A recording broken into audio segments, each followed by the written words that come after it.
I'll call it to order at 7 o'clock p.m. Alessandra, would you please take roll call? Mrs. Cantwell? Here. Mrs. Cloutier? Here. Ms. Franklin? Here. Mrs. Kelleher? Here. Mrs. Limberson? Here. Mrs. Post? She'll be absent. Mrs. Russ? Here. Mr. Schuman? Here. Mr. Zabrowski? Here. Olivia Polkowski? Julia Bay-Mordova? Here. Jillian Morgan? And Jack Drill? Here. Is there anyone from Town Council or Board of Finance? I don't think so. Roll call is complete. Thank you.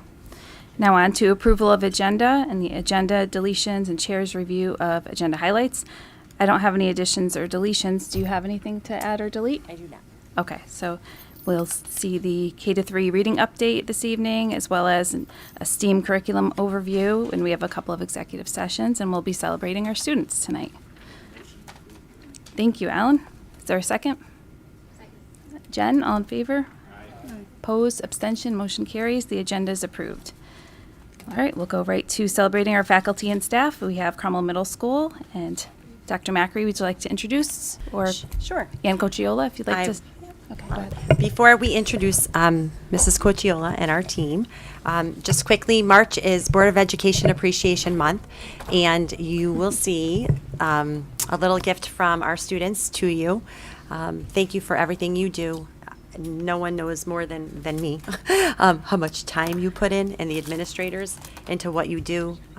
It's not just here giving up so many nights of your life, but it's giving up more time, and I couldn't ask for a better board. You come together last minute for special meetings that are going to directly impact our students in our district.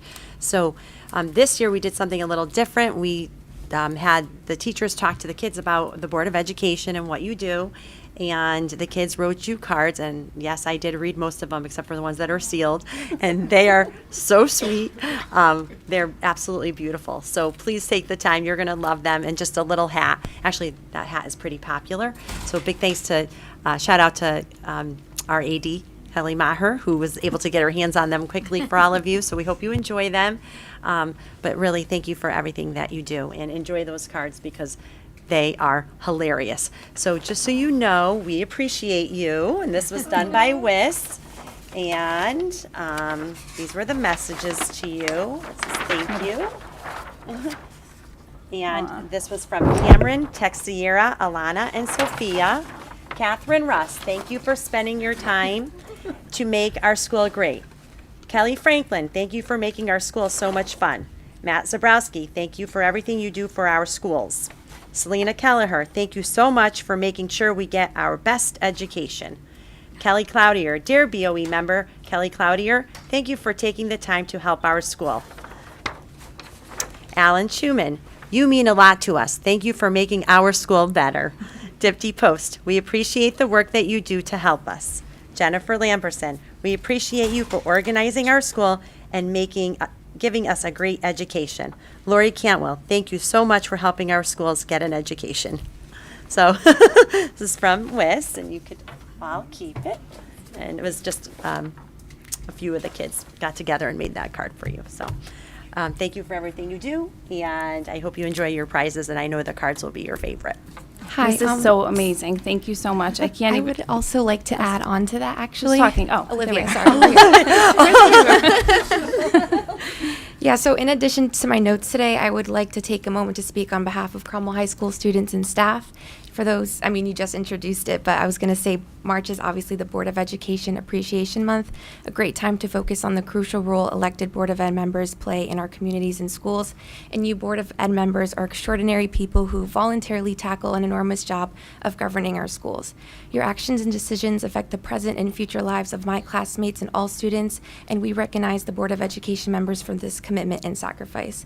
And although showing appreciation should be a year-round process, taking advantage of this month assures that you important people deserve the thanks you deserve. And so overall, we just wanted to say thank you from Cromwell High School. Wow, thank you, Olivia. This is so humbling. We're not done yet. The middle school wants to talk too. Okay. And also on behalf of Cromwell Middle School, we would like to thank all the members of the Board of Ed for their hard work and dedication to Cromwell students and staff. Thank you so much, Jack. You're examples of why we're here and why we do what we do. So thank you so much for taking all the time and for all the thoughts and preparing your statements and everything. In all my years, I've never seen anything like this. I'm definitely going to cry when I read these. So, and they're all. Welcome to being a teacher. That's what you love. So thank you so much, everyone. We enjoy what we do. Okay, before I cry, let's move on to celebrating our faculty and staff. And Ann Cocciola, would you like to introduce? Thank you. Good evening, everyone. And I'm very proud to introduce to you who is our STEM robotics teacher at the middle school, and he's also our facilitator for our CMS robotics team. Along with him is our fabulous team, our robotics team, our middle school team that I just have to say, out of, and I'm going to let Mr. Mateus finish with the rest of the accolades, but I have to let you know that our middle school team competed against 100 teams against the state, and most of those competitors were high school teams. And our CMS team performed higher than many of our high school teams. So a shout out to our students. I really wanted to share that great news with you. And I'd like to, I'm going to see who's here from our team.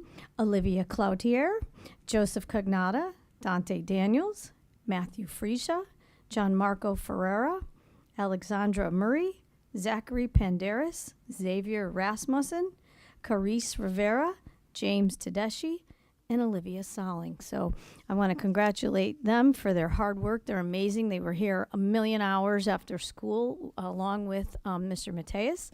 And now I'm going to turn it over to them so they can share some great stuff with you. Thank you.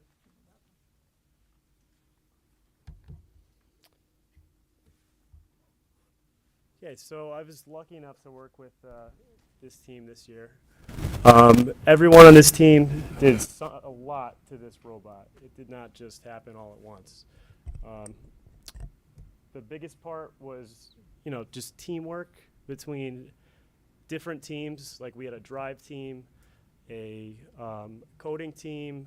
We had a lift team that made parts of the robot lift up. We had a website team. Like there were all these different teams that had to come together to make that one robot. And there was, I can't even think of an argument that happened, which is insane when it comes to building something like that. So it just tells you what kind of kids they are. And not only that, but they weren't able to compete against just middle schools like we've had in the past. We were able to go to a Mansfield middle school tournament where it's just middle school students. But their first tournament was against mostly high school kids. I mean, we had seniors in high school who had been doing that since they were, I don't know, when they were sixth graders, because it's a middle through high school thing.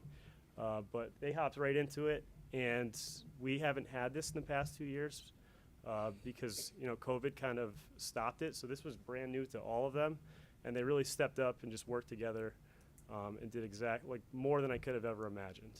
And guys, did I touch this thing? No. Except for picking it up and bringing it here.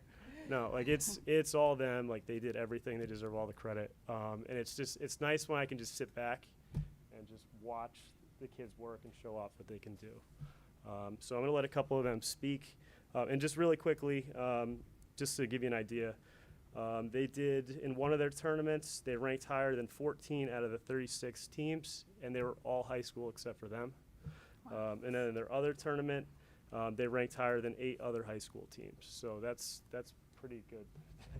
I basically told them, if you guys beat any high school teams, you should be happy.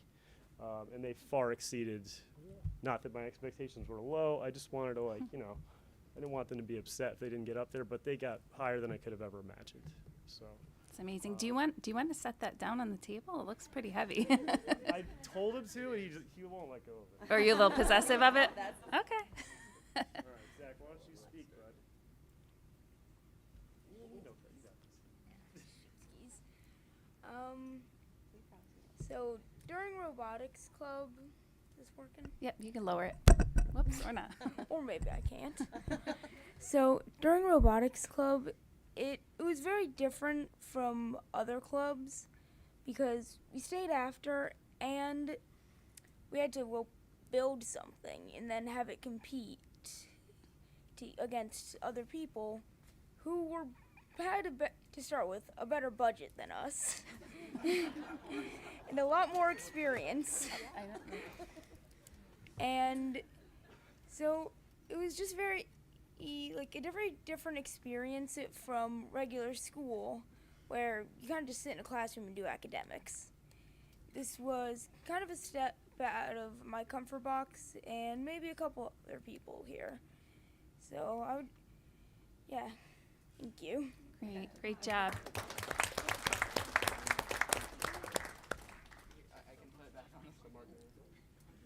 It's not letting it go.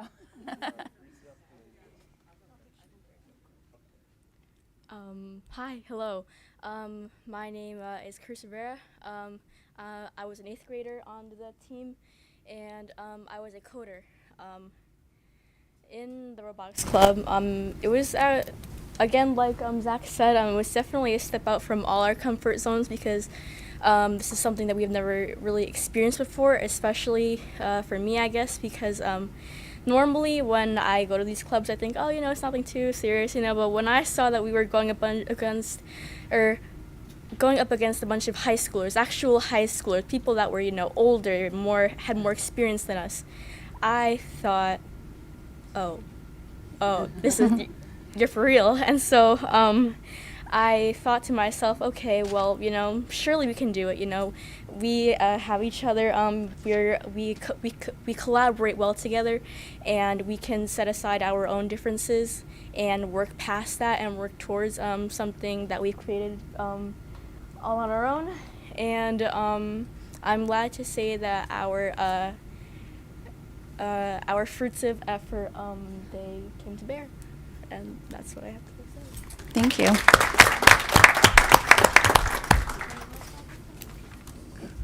Hi, my name is Olivia, and I was part of the course building team, which we built a replica of the actual playing field, because we didn't have one at our school, and we had the opportunity to play against a bunch of high schoolers. We beat a lot of them, and I just wanted to thank Mr. Mateus and all of his hard work to put with this club and to be able to do this.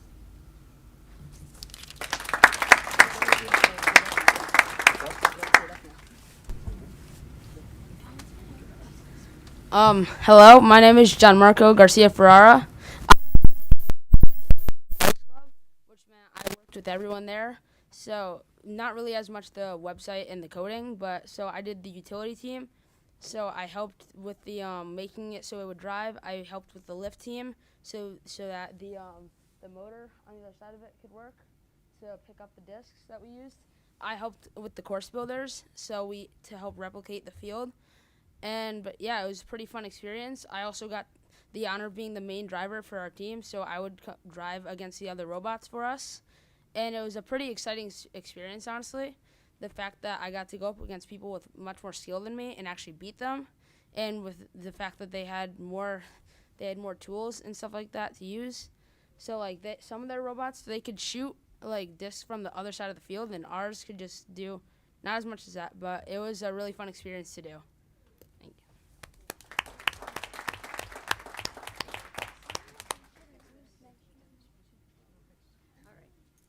So thank you, everyone, and I just wanted to show off our fabulous students and all their hard work. So thank you so much. Thank you so much. We're so proud of all of you for coming out tonight and each saying your own piece, too. I know that's not easy to do, and for all the time you spent working together. It's a great example of what we could do if we had the STEAM curriculum we're looking to get. So thank you. We're proud of you. And if you want to take a photo op for your parents, we can either take, you can take it there or over against, well, it's high school, but that's okay, right? You competed against high schools, so it's okay to take your picture against the high school logo.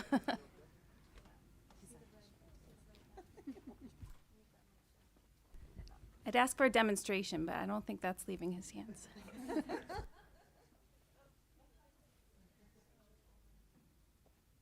Yeah. One last thing before we get started. On behalf of Board of Education Appreciation Month, our students from the culinary arts program made you cookies. So make sure you have cookies. Those are made Mrs. Dooley's class, so they're especially made for you. They were on the they were not on the grill because we don't have a working one. Thank you, and thank you to our student reps as well. It should be Student Rep Appreciation Month as well. You're here at all of our meetings. All right, you guys, so. I'm going to tell you straight. We don't have any money right now, so I had to beg Mrs. Maher for the hats, and we did not have enough for you. I really did think of giving them to you, but we don't have them. So if we ever get them, I will make sure you get one. Right, Mrs. Maher? I didn't get one either, if it makes you feel any better. That was so funny. I'm like, what about my poor board reps? We don't have any. All right, so we've done celebrating our, well, we didn't really mention Mr. Mateus, but now he's over there. Okay, so we celebrated our students. Correspondence, do we have any this evening that you'd like to share? No. I don't believe I do either. Public comments, is there anyone here for public comment? Nope, okay. Hearing none. Report from our student representatives. Olivia, would you like to start? Sure. For general announcements, Cromwell High School had incorporated just a fun spirit week to help the month of March go along. Juniors have successfully completed their SATs.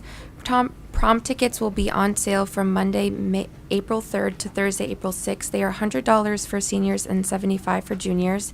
They will take place after school. And the Student Council is also in the works to plan the annual Student Talent Show.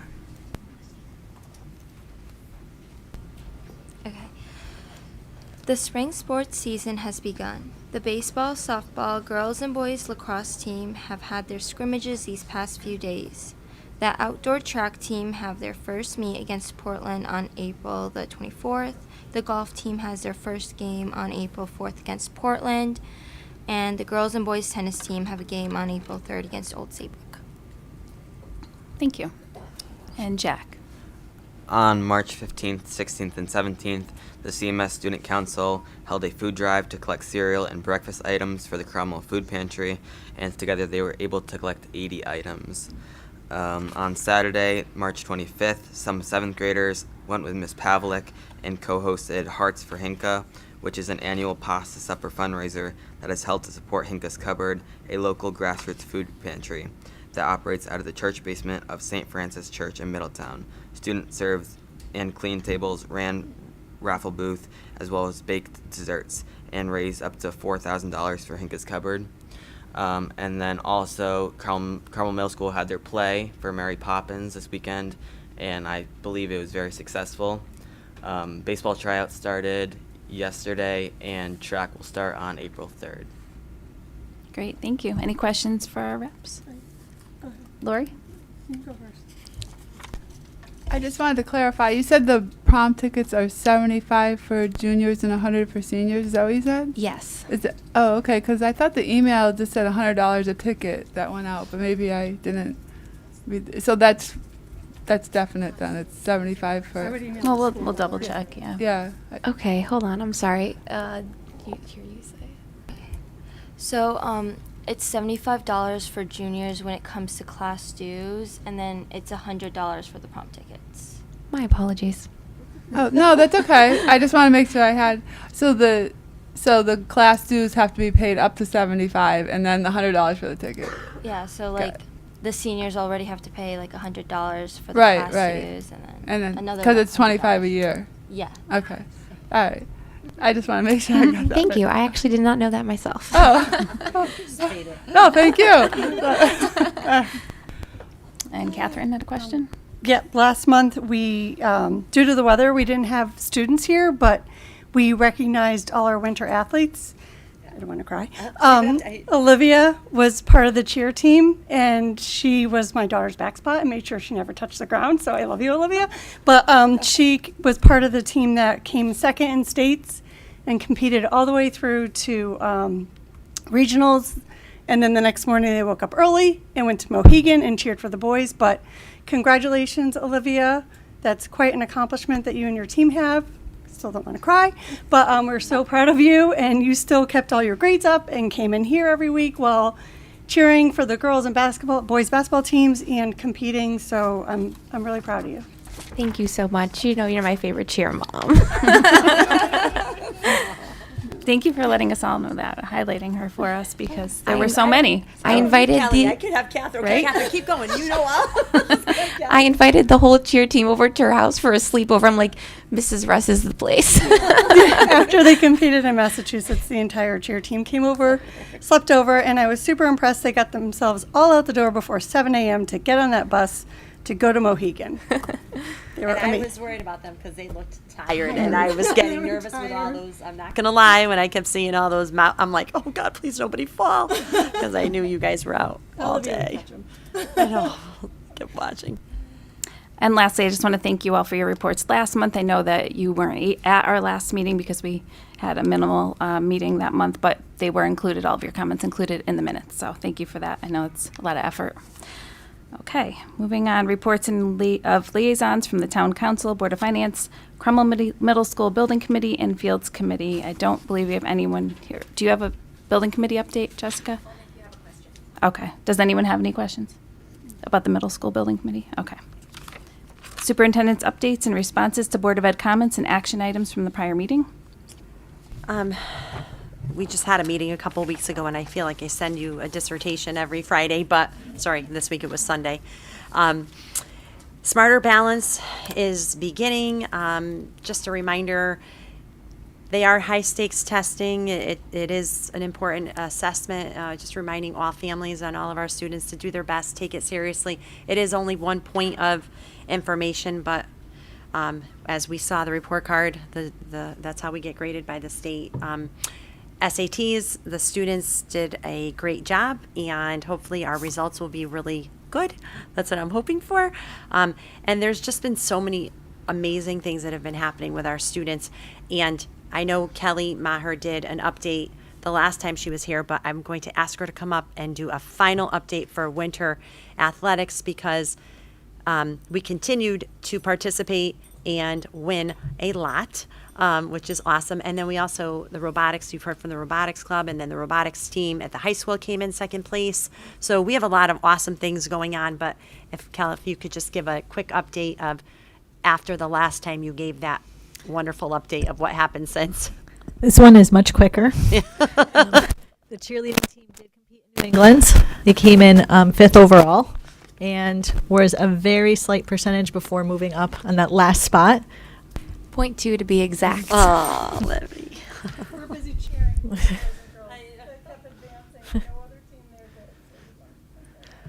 But no, congrats to them. They went all the way to the end of the season as far as they could go. Right after that, as Miss Russ said, the boys basketball team played at Mohegan on that following Sunday. They did end up winning the championship. They had the early morning game, but it was great to see the town of Cromwell out there, the kids, all in support for both the teams there. We did have a couple unified kids play at halftime. We did combine with another team, but they were the halftime entertainment of the boys basketball game. And coming forward, we just learned that Victor Payne did make All-State for the boys basketball and girls basketball. We did receive notification that we did get one on girls All-State. We just don't know who. They didn't release the list yet. And hockey, thank you. Hockey was Monday night, right after the boys championship game on Sunday. Hockey unfortunately lost, but we did have 3 players. It was at Quinnipiac in the arena, and it was tied 2-2 halfway through the second period, and then we had a couple penalties. We were down, and they scored a couple goals.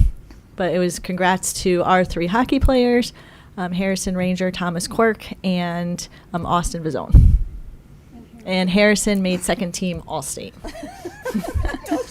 She's on the same, she's going right along with me. I'm trying to think. And that's pretty much it for winter sports. Spring sports have started.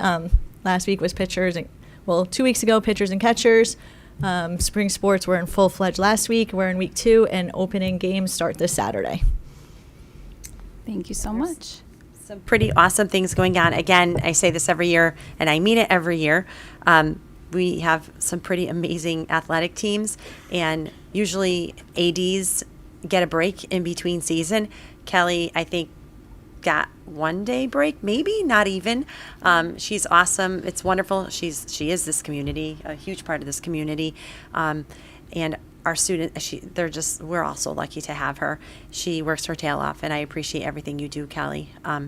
And our students make us proud. At the game, the championship game, it's. I was so proud to be there as their superintendent to watch them cheer, although I definitely was nervous with some of the tiredness. I'm not going to lie. Being a cheerleader for 10 years I know how exhausting it is because it's a really long season. It's August to March if you make it through everything, so it's pretty long. And our boys did a fabulous job, and I was so proud of our cheer section. They were just awesome. So thank you to everybody, to our amazing kids, and to everybody who just puts forth the best effort every time they represent Cromwell Public Schools. So thank you to all of them. And like we said, this is why we all do what we do. Oh, she forgot something. Oh, you did? Our boy swimmer, he was swimming last time. Nolan Bishop, he did compete. He made it to the finals in his 2 events, 50 free and 100 style free, as a freshman. So he finished 9th in one and 14th in the other, which is pretty high for a freshman swimmer. Yeah, awesome. I know. I'd like to know you. where Catherine was on that one. I know. Well, can I just make a quick comment? Yeah. So there, as some of us know, just across the board in basketball, there have been some issues with other towns and we've seen in other high schools where there's been contentious agreements. One thing, I'm super proud of all of our students and our student athletes, our cheering section. They were all fantastic and so unbelievably well behaved and had fantastic sportsmanship. It was even commented, because there's a ton of news reporters or that will make comments, or local sports reporters, and they all said that the state championship game that we played in is how every game should be. So I'm super proud of all of our students and how they behaved. It was definitely noted on people outside of our community, and a lot of that comes from the leadership, because I look at the relationship that our students have with Ms. Maher, and it's unbelievable. They trust her with everything. So they're welcome to go in and talk to her whenever they need about anything they need, and that's quite impressive for teenagers. So just wanted to note, thank you, Ms. Maher. That's important. Thank you so much for sharing that, Catherine. We all love this one.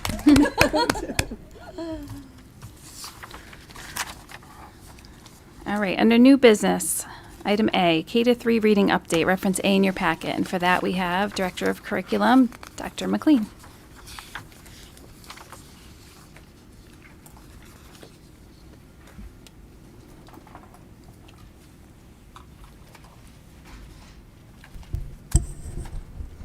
Good evening, everyone. So I've talked about the K through 3 reading initiative through the state, and I wanted to take an opportunity to update you on where we are, and to introduce you to my incredible team that has been working so hard to make sure that we are keeping up with things, and we are, putting the district in the best possible position for whatever comes moving forward. Since the last time I talked to you, we have submitted the waiver to the state of Connecticut, and it really is because of the expertise of this team that we were able to do that, because I think there was only 1 or 2 districts in our consortium that submitted, because it was an overwhelming task, and there was not a ton of time our entire curriculum and find ways that we were going to supplement it based on the science of reading recommendations from the state of Connecticut. So I want to introduce you to my amazing team, and then they're going to take you through where we are and what we've done so far. This is Sarah Galati. She's our K-5 reading literacy coach. Jen Jones is our K2 reading specialist. I was in my head thinking, what is her title? And Amy Arnista, our literacy curriculum supervisor.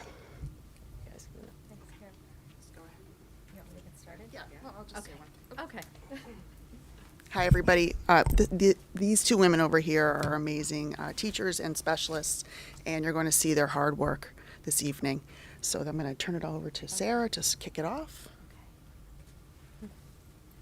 Good evening, everyone, and thank you for having us. So what is the science of reading? There's a lot of buzz. It's all over the news. It's in legislation. So what is the science of reading? Dr. Louise Moats is an expert in the field of reading.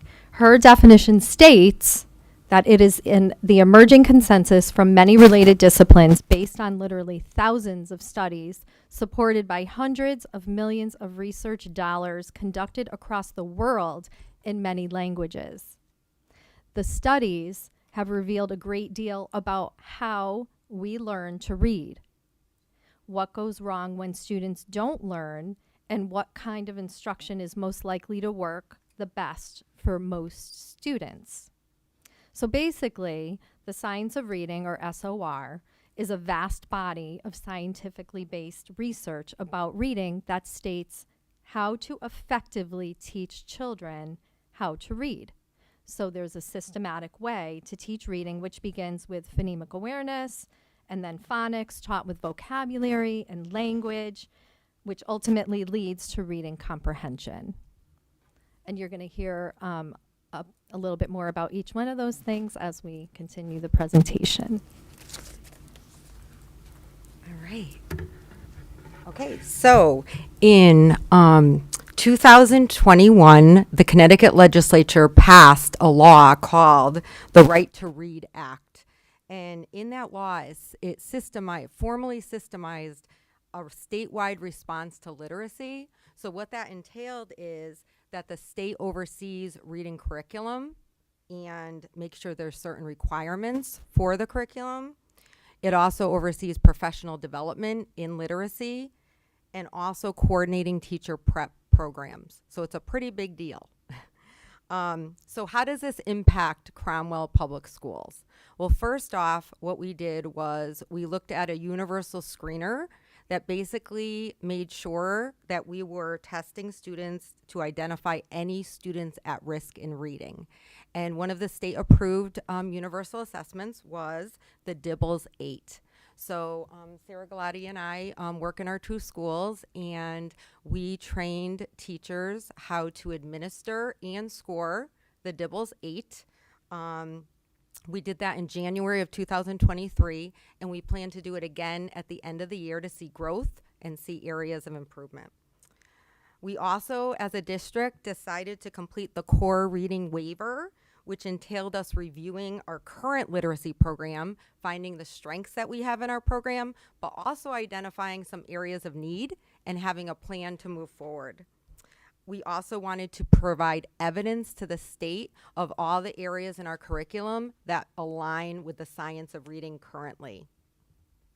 At the same time of doing the waiver, we also developed a literacy steering committee, and in that committee are teacher representatives from grade levels, administrators, interventionists, specialists, and coaches to assist us in evaluating all core reading programs that the state recommends. So we're sort of doing both. We're doing the work for both. Just in case our waiver does not pass, we are on the track to look at the other programs available.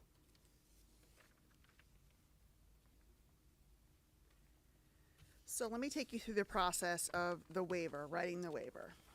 The first thing we did was to get our teachers ready at the two schools for the shift in mindset.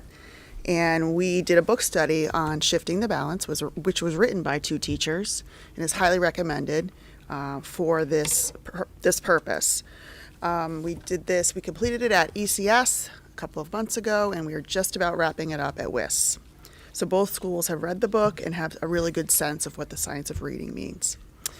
Next thing we did is we went to several Zoom meetings and trainings where we heard about what the state wanted us to do.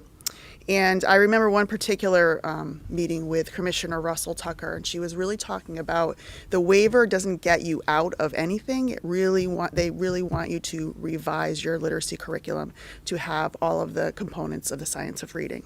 So that one statement she made really kind of drove how I wrote with this team the waiver. We're really thinking about, okay, we really have to go back to our curriculum, look at all the pieces and find all the strengths and weaknesses. So that's what we did. We went to another workshop at in Trumbull, Jen Jones and I, and we started our curriculum audit using a tool from Florida State University.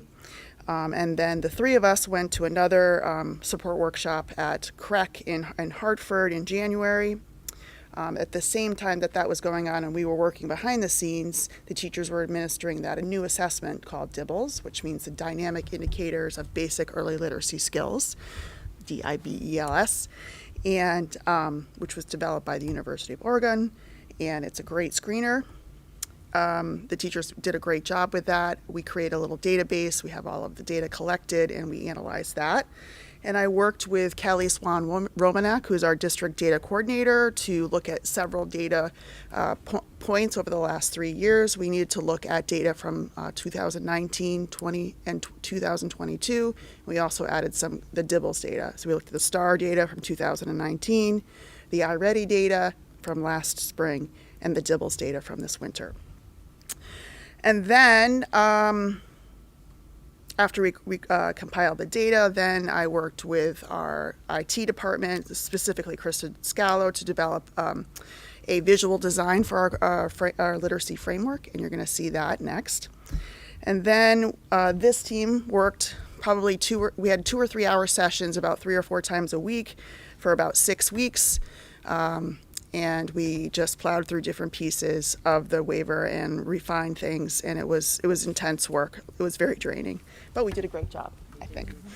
And then Dr. McLean and I sat down and created a literacy strategic plan, which is what we're going to do for the next 3 years. We proposed this to the state, and then we created within that strategic plan, we also created some professional development plans for 3 years, and then we put it all together and submitted it on February 27th. So that's the process. And next up, you're going to see the visual. Go ahead, ladies. Okay, so as Amy just mentioned, we took part in a very rigorous curriculum review of Cromwell's current literacy curriculum K-5. Once we did the review, this graphic was developed to show Cromwell's literacy framework and the components that fall under each, or the programming that we have in place under each component. We're working toward redesigning and revising the curriculum to address all of the areas that we identified in need, the areas in need. So this is just, it's a good visual. Jen's going to talk a little bit more about the components. So all our units are being revised using the rigorous curriculum designed by Larry Ainsworth. And if you notice on the graphic, the top of the graphic has a rope, and that is a very popular rope in reading. It's called the Scarborough's rope, and it's a very widely used graphic that basically says all those components are intertwined in reading instruction, because it's a very complicated process to teach. And oral language, if you notice, is across the top, because that's an essential, it's prevalent in all the different domains. And all the different domains are phonemic awareness, phonics, vocabulary, fluency, and comprehension. And as Sarah said, all our programs and resources that we have are under each of the domains of the components, and we are looking at each and every one of them and seeing how that we can make them better. And Amy is going to talk a little bit more about the science of reading and how we are going to do the next step in revising and making them better.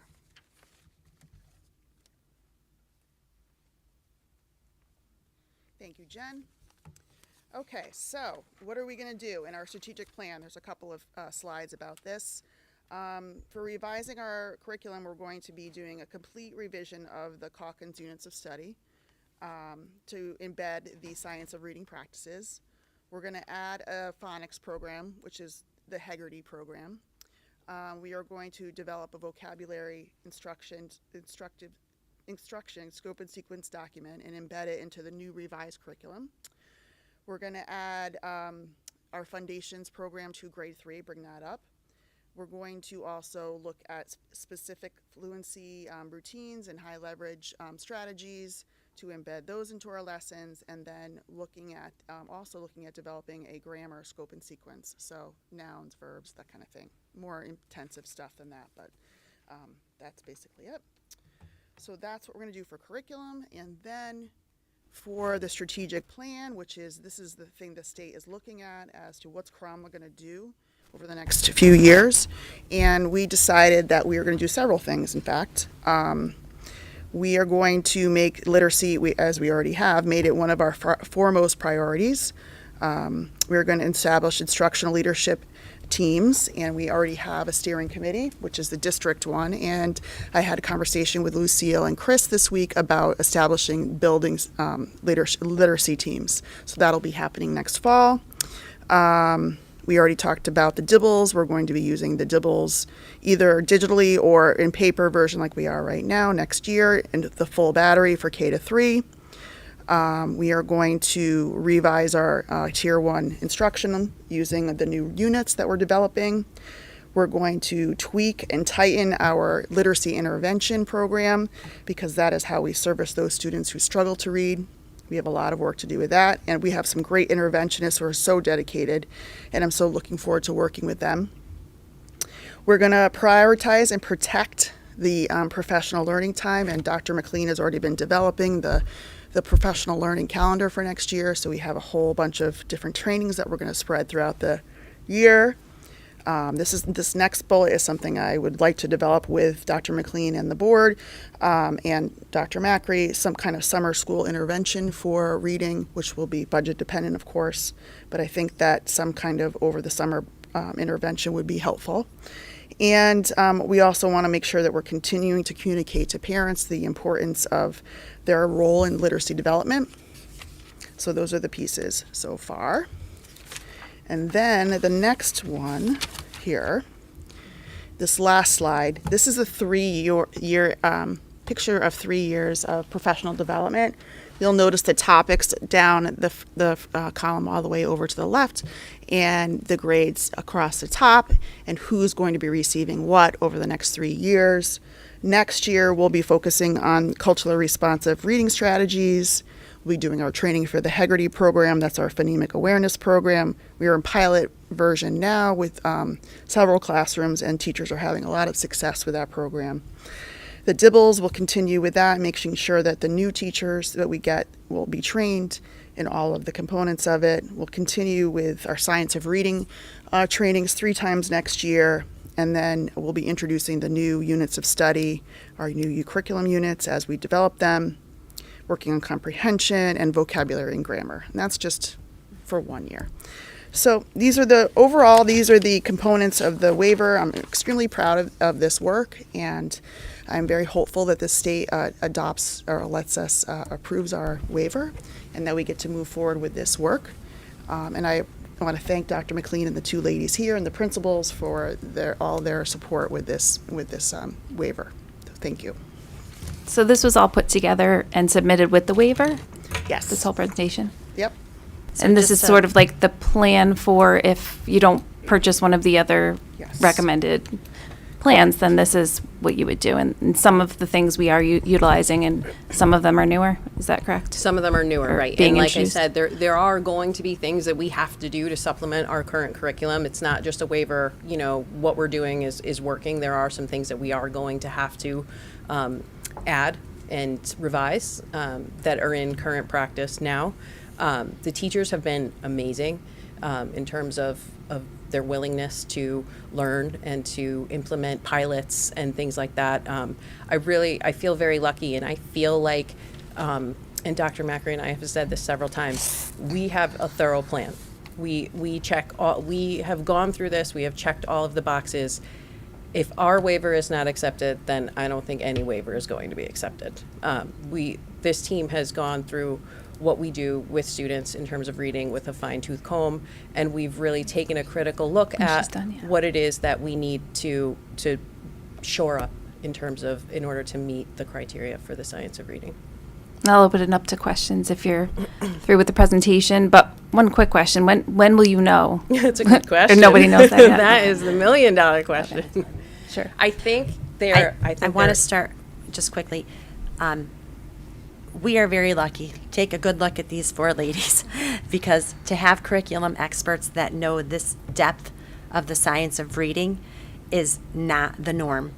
I know I bore you guys to death with my love of curriculum, but right now I'm really excited because there were a lot of kids here and now we're talking about curriculum. This is like the best board meeting ever. But the truth of it is that you have to have a level of expertise to have submitted this waiver, not 1 second when we said we're doing the waiver. We were proactive in submitting the waiver, getting the work done, doing the research, going to all the trainings, training our teachers. Not once did anyone say, we're not going to work on this waiver because the state's going to do whatever they want to do anyway. Our team never did that. Amy told you 2 to 3 hours, several times a week to get this done. It's excellent. You could see the actual waiver if you'd like to and read it. It's fun to read. And the amount of time that has been put into this and the expertise, the level of expertise, and just listening to you guys talk about it just excites me. But we never once said, with what a lot of districts have said, is we don't have the expertise. We don't know where to go next, and there is not enough time to complete this waiver because it was due within weeks. That never happened here. They got to work, they did it, they completed it, we submitted it. It's excellent, and now we just wait, and if they may turn it back to us, and to answer your question, Selena, June, we think. They're optimistically saying although we are June. supposed to have a social studies framework too, so. We're hoping June is the answer. They hired an outside company to review all the waivers. So hopefully we'll have an answer soon. But in the meantime, whether we have an answer or we don't, we already are moving forward with providing our students with the science of reading instruction, a very strong program that all of our kids need to be successful. So we're already on that trajectory. If we have to, if we are forced to buy a program, which I hope we're not, because I do not believe that we need it, then we will still use everything that we have worked on because it's still really good. And we'll have to figure out how we're going to interject with the program at a very, very, very high cost. So let's keep our fingers crossed that this is going to work. But I really can't thank Dr. McLean and Ms. Arnista and Mrs. Jones and Mrs. Galati for all the time and effort that they've put and enthusiasm into this. We are really lucky to have this incredible team. So thank you to all of you. And I'm excited, so I'm sorry. You guys are probably like, what the heck are you talking about, LII? No, this was amazing. I can't imagine how much work went into this. So thank you all. I do know there's some burning questions though. So Catherine, you can start us off. So yeah, this is really impressive. I'm really excited. I have a million questions, but I'm going to keep it to 2.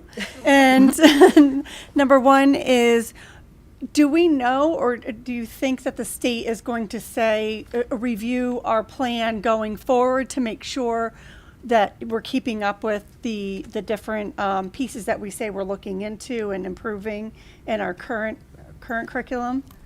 That's my first question. So the way that it stands now, from what I understand, the waiver won't just be a yes or no. It'll be a dialogue between districts and saying, these are the things that we think are working. Here's where you may need to amend some things. And so the State Department has said that they're willing to work with districts that are willing to put in the time and energy into revising their own curriculum. In terms of accountability, I would think that they're going to be looking very closely at our screening data, which is the DIBELS, which I'm sure they will be keeping a close eye on. The good news is that when we did look at the data, we don't have what the state determines as a significantly below grade level population of students. And so we are not in the situation as a district as some other districts are when we looked at our data. Well, so. Right. That's just, okay. Is it all right if I Go have ahead. my second Sure. question? So having 2 students personally that went through a different program that are currently in high school, there was a big separation between here's reading, here's learning to spell, and here's writing. And they did not seem, I didn't realize this until later. I'm not a teacher or a curriculum specialist, but they did not seem to align. It looks like what you're having here kind of goes hand in hand, and correct me if I'm wrong. We are going to be teaching not just the reading piece, but the other important pieces that go along with it, such as writing, spelling, and all of that. Like one of my kids wasn't taught spelling. Well, both of them weren't taught for 3 years. So I'm just making sure that we're not missing Yes. out on those All of opportunities those with things this program. are integrated in this plan. And so, when we talk about writing curriculum units, it's really about integrating all of those pieces into a unit, not kind of just reading out of this binder and reading out of this binder, but how do they fit together, and make sure that there's a cohesiveness, and that not only is there a cohesiveness between the grade levels, but within a grade level, but across grade levels, so that, we're hitting the vertical teaming as well, and making sure that kids are seeing concepts multiple times as Like they a go full through. English package of Like a reading, whole- writing, yes. spelling, The whole deal. Yep. vocabulary words, all that. all that good Writing, stuff. yes. Can you give us a little background on how we got to this in the first place, where we weren't doing those pieces? I mean, was that just because that's what the recommendation was for a few years? So there was a big push a while back for workshop model, which is really people. Some people buy into it. Yeah, I Others don't. do not. Dr. McLean and myself never bought into it from day one. We Lucy never Clockins, adopted. we never yeah. adopted. Never, and it's not It's a leveled secret. We reading. came from the same district. It's not explicit instruction. It's not. Yeah. It's a different model that is missing pieces. And when I first got here, that was one of the things that I talked about with this team. From the very beginning, I said, if you look at the standards and you look at what's happening in those units of study, there's not a whole lot of matching up. And so, we started to recognize this as we started looking at standards much more carefully. Teachers started to realize that, we're missing some things here. And so then organically, we started to shore up that program before any of this even started. And so we had gotten a little bit of a head start, just because of my background in terms of really not loving the whole leveled reading workshop model. So that's kind of, I hope that answered your question, the background of it. Yes, thank you. Anyone have any other questions? Matt? So there's a lot here. Impressive is a word that's already been used. I just want to thank you for everything that you do with this. This is beyond impressive, and must have been, was clearly time consuming. The importance of reading cannot be overstated. A student who cannot read cannot access a history class. They can't access science class. So in thinking that way, this is K through 5, and my guess is, and I'm not as familiar with the elementary levels, admittedly, but this isn't just going to apply to when students and teachers are reading books in class. This is going to be when the science teacher comes in, it'll be included in that. When there is a lesson on humanities that lends itself to reading, I'm assuming it'll all be included in that. So this is going to be global. When there's math word problems, that you're probably going to work on some of the vocabulary that's associated with math and that's correct? Yes, it is a shift. It is a shift in the way that we deliver curriculum. It's fantastic, because reading is global for all areas of education. But so and if you don't have an answer, that's fine. I'm just curious, how does this then lead into and continue into grades after grade 5? Good question. So first I wanted to mention that we do have our K-5 science and K-5 social studies facilitators on our literacy steering committee for that very reason. In terms of how secondary teachers in general tend to do more close reading. There was a push when the Common Core came out to do close reading of texts. It's much more similar to what the direct explicit instruction of reading. So really, it's kind of closing the gap in terms of the way that we're instructing, because secondary teachers have already sort of made that shift to close reading strategies as opposed to a whole language approach or reader response, which was the CAPT. And so that shift has already been made, and so it's really just bringing K-5 along. So really, by doing this, these students are going to be more prepared once they enter sixth grade, because they will have already kind of been doing that anyway. Yes. Because right now they enter sixth grade, there's a learning curve for the students, Yep. more than there are for the teachers. Yep. Right? Because this is the 6th, 7th, 8th, and so on. Teachers know already what they're doing and how they're teaching it. And you enter sixth grade, it's just for the student. It's almost like a 180 Right. in how reading is being approached. Yes. So Yep. this is actually going to correct that. It's gonna, close the gap. Well, maybe Yeah. not right. It's not a Take a little fix, bit of but it's time, but right. yeah. Yes. Instead of jumping a river, they're going to be stepping over a creek. Yes. Okay. Yes. Does anyone else have any questions? Catherine, you had another one? No, I just was going to comment off of what Matt was saying, that in the middle school, the teachers have traditionally stepped back from where they would like to be teaching to fix that gap of what's missing.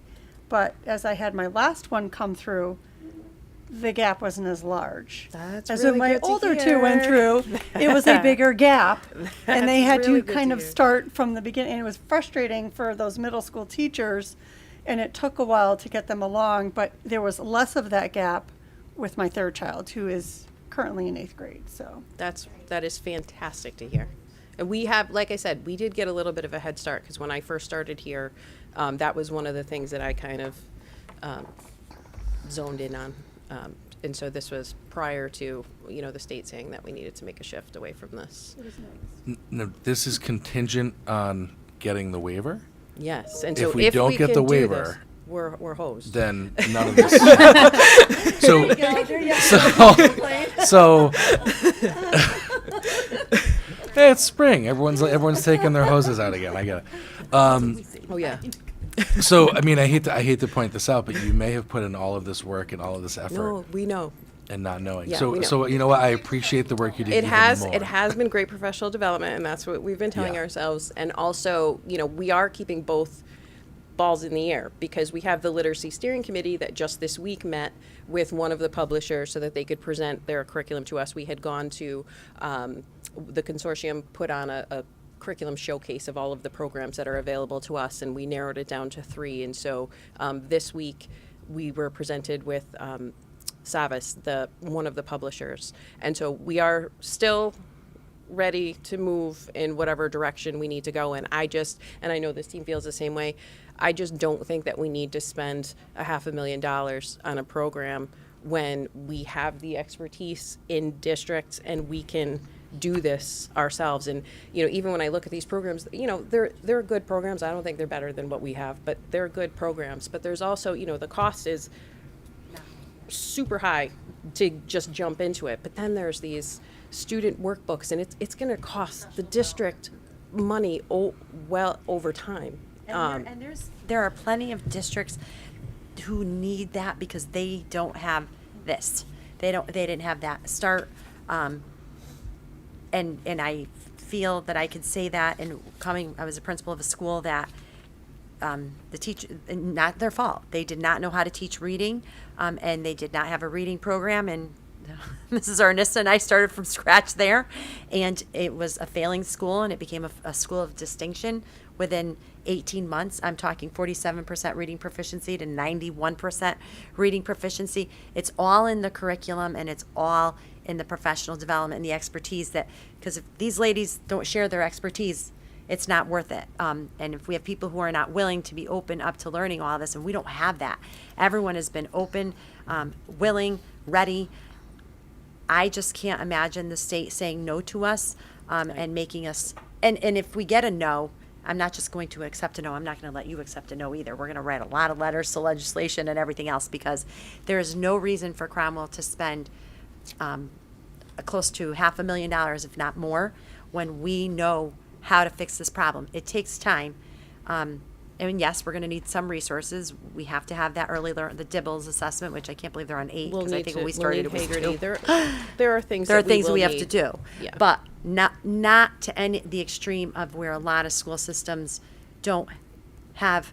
They're still using the workshop model with a lot of read this, read that, go to your book boxes. Nothing is prepared for those students.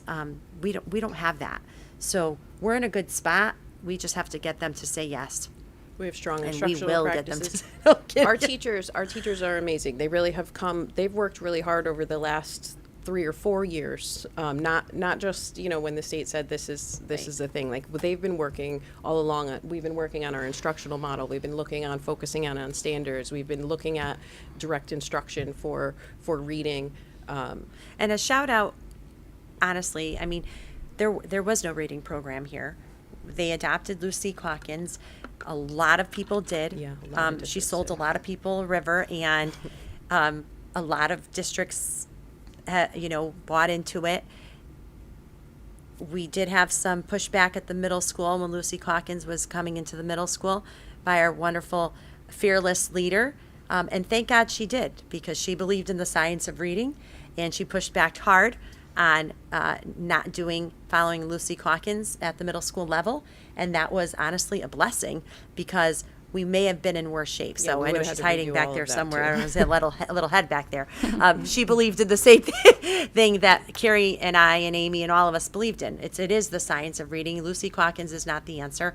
And she pushed back a lot, I think, but never truly adopted it, and the teachers didn't buy into it either, because it was not a model that was good for secondary. So with that being said, they've been doing the close reading and looking at the standards for a long time at the middle school level, so that gap is really going to close now. Right, and we don't want to waste the resources that we have. When we went to Lucy, we bought books, we purchased materials that would be a shame to not use anymore. And so I do think that there is a happy medium somewhere where we can still use the materials we have, but we can just refine what we're doing. I have a question. You talked about you narrowed it down to 3 different programs. How many were there to pick from? 7. If they're trying to teach the science of reading, and I assume you got 7 different approaches to doing it. Either they're very similar. They're very similar. They're all. So they're all okay. So not. Some have more bells and whistles. Some have more technology pieces. Some have more personalized learning components. More PD included in. Yeah, there's the. All right, so you're all there's getting at the same bigger, point. smaller. It's just Yes. it's a way to Yes. get there. Yeah, and they use different books. So if you went with that company, then you'd have to purchase these book bundles versus these book bundles, but instructionally, they're all getting to the same components that we were focused on. And you'd have more flexibility using your own program, because we you have could more choose. expertise Yeah. in what we've been doing, and I don't want to throw the baby out with the bathwater. There are a lot of really, really great things that we've been doing, and we've been making changes. Can you go back to the slide that shows all of the programs Yep. that we currently use? And then I was just curious, which ones of those are we not? Haggerty is new to me. I already Haggerty, so that use. we've got a couple pilots going on. That was the addition that we had. That was one So of we the do additions. have that Yeah. already, Well, okay. we have pilots. We have pilots going. We will Okay. need to purchase that piece of it across the grade levels. But we have foundations, Yep. we have Scholastic, We and have then the iReady. Yep. So which pieces? Those are all purchased. Everything on here is we have. We already have it. We will need to So you're move. s- we will wouldn't need to move foundations up to 3rd grade as well. We currently only do it K-2, so we'll need to move it up to 3rd grade as well. Haggerty, we've got some pilots going on at the grade levels right now. The teachers seem to really like it, so we will need to buy that for all of the classrooms. But essentially, that's So we're already doing pretty much everything that these other programs would deliver. Yep. We wouldn't have to purchase much extra. not much at all. Can you take this on the road and package it up and sell it to other districts, and then we can make some money? I said that. Well, really, we should be writing the legislation and doing it. We should be going up there and telling everybody. Yeah.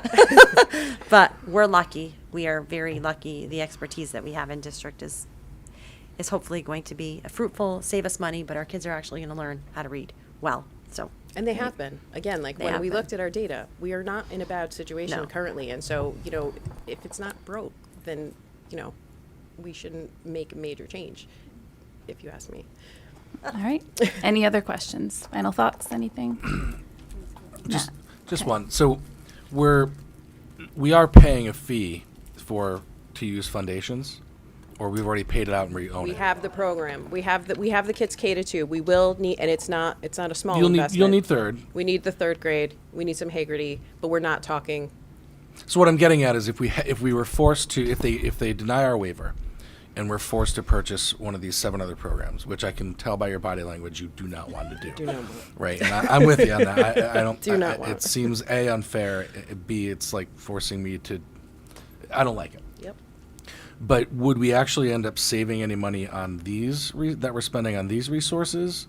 Yes. And would it be anywhere near comparable to the cost of what we'd have Not to even pay? close. Okay, that was what I We're was getting talking at. about. I think to foundations to put it into 3rd grade was 16,000. I'm rounding the quote, and the Haggerty was, I don't know, maybe 10. We're talking.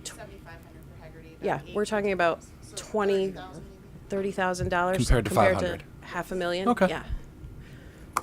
Good to know. Sometimes the way they make decisions makes no sense. All right, anything else? Not you. Yeah, I know. Yeah, I'm really optimistic, and as time goes on, and I do think that at the legislative level, I did listen in today. They have heard us, and they are loosening their original, I think, expectations on districts. But like I said, we're ready to go one way or another. And we're holding off on exploring those other options that we kind of set a little bit aside for in Yes. case it's not approved. That is the rock in the hard place right now, because what I could be doing this spring is I could be starting to train the grade 3 teachers in foundations. We could be starting, to kind of unwrap the Haggerty piece of it with teachers, and that is on hold right now because it would be a waste if we're going to start with an entirely different program. So I'm really hoping that sooner rather than later, they're going to tell us one way or another, because time is ticking if they're going to go by the current legislation. I mean, we bought ourselves an extra year, but it sounds like a lot of time, but it's not a ton of time. Okay. All right. Well, thank you so much. Appreciate it. And I think you're still up there I for our am. next item. Lots so of initiatives out of the curriculum office. Thank you to the entire team. We'll go to item B, the STEAM curriculum overview. Reference B in your packet.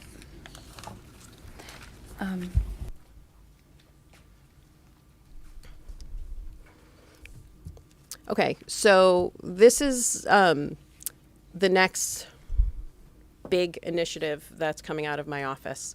Our team is working now to think about how we're going to take our current middle school curriculum and move it into a STEAM curriculum. And we wanted to kind of give you the basics of what that looks like and what our general plan is. When we were laying this out the other day, we have years, but really, when you look at what we have to do and the amount of time we have to do it, it's not a ton of time. We really have to start this process now. And so for this year, I think I've mentioned this before, our middle school teachers are going through project-based learning training. And then hopefully by the end of this year, we'll get to at least talk about some competencies that are necessary in order to develop these units, interdisciplinary competencies, and we'll talk a little bit more about what those are. And that's where I'm hoping to get this year, and next year we'll really start building these units. There will be one interdisciplinary project-based project per quarter. And so you're still getting your math and your social studies, and it will be linked together thematically, and it will be linked with competencies. But at the end of every quarter, the students will have a project that they need to apply all of the skills that they've learned in each of their disciplines, including the humanities, to a project. And so that's the very basic of it. It really does mean completely redoing our middle school curriculum, which is a really fun project, but it does require a lot of thought and energy and commitment on the part of the teachers, who have also been wonderful at the middle school level. I think they are excited about this. I'm going to let Julie jump in and tell you what STEAM is and what project-based learning is and how they are related. Okay, good evening, everybody. So you got to hear about what K through 5 is going to be doing for the next couple of years. So our 6 through 8 teachers are going to be busy themselves. Yes, very busy. Dr. Macri is probably very happy because we're continuing our curriculum discussion right now. Lots of curriculum tonight. And we had a robotics team here tonight, so just perfect that we're going into the STEAM presentation. So I'm going to touch on what STEAM is, what project-based learning is, how they're connected to each other, and what that's going to look like for the middle school. We don't have all the answers yet about everything with the building and the classes and how that's going to run, but we do know what we want the curriculum to look like. So just an overview of what STEAM is. It's really an opportunity for students to collaboratively solve engaging and relevant problems using innovation and creativity, problems that are relevant to today's world. So in order to do this, we want students to develop the capacity to take thoughtful risks, engage in meaningful learning activities, become resilient problem solvers, embrace and appreciate collaboration, and work through the creative process. So our overall goal is not to have science, technology, engineering, arts, and math taught in isolation, but to bring those together and have students be able to make connections across those content areas through the projects that they're going to be doing.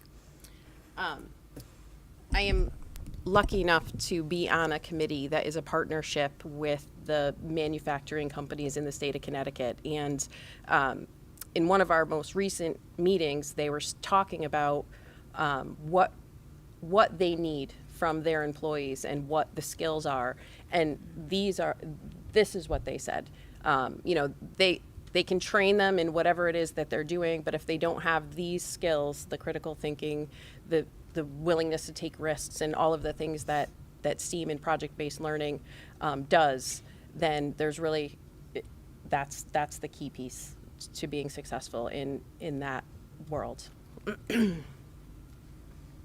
So Carrie was getting into this a little bit, but why is STEAM important?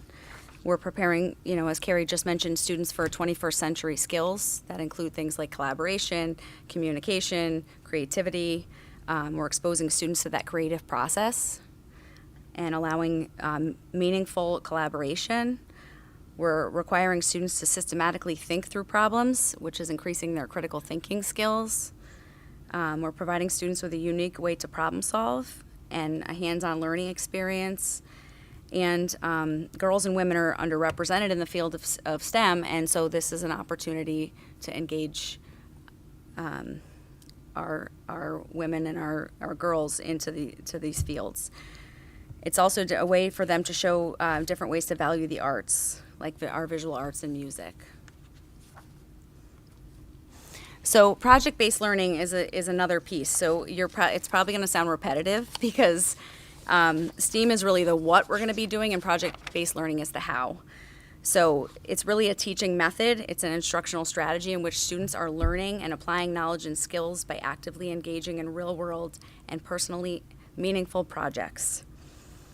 So it's an opportunity for students to have deeper learning in context and for the development of important skills tied to college and career readiness. I realize this visual is a little bit small, but in the center of the visual here, this is where the learning goes. This is at the heart of all of it. This is the content that they're learning, the skills, the knowledge that they're acquiring. It has to do, this model refers to it as the success skills, but that's really the 21st century skills. And that's really what's at the center of learning for project-based learning. And then students go through a process that kind of circles around this visual where they're presented with a problem or a challenge, and that drives the entire project. And based on that, students begin the inquiry process where they're asking questions. They are seeking information or investigating answers to those questions. And then the authenticity piece is how real world is the learning or the task that students are engaging in. Is it based on their interests, their cultures, their identity, our community? Do students have a voice? Are they allowed to speak their own way, express their opinions? Are they provided with choice in how their product is created or how they're deciding to solve these problems that are based on the original driving question for the unit? We're going to be asking students to be reflecting on their experience throughout the project and making changes, being able to receive and give constructive feedback to their peers and from teachers and even from the community, and finally end up with a product ultimately that you would want it to be a public product that would go beyond the school and into the community if possible. So as we're talking about STEAM and project-based learning, they're really not two separate things. In order to have a high-level STEAM education, you're implementing project-based learning. Again, the STEAM is the what we're doing. We're integrating the science, technology, engineering, the arts, and math all together with the instructional approach of project-based learning, where students are trying to solve a problem. So the commonalities here, I highlighted a few, but they're actively solving real-world authentic problems and contexts. Students are taking ownership of their learning. They're being provided with an interdisciplinary approach to their learning, and we're engaging students in skills that are needed for success in the workplace. And that's the 4 areas that really overlap between STEAM and project-based learning. So we thought that we would show a little video. Now this video is going to show a 3 through 5 school, but what it does is it's a 5-minute video of a great connection between STEAM and project-based learning. This is our goal at the middle school, and what we, hopefully in a couple of years we'll have videos of our own students doing this at the middle school.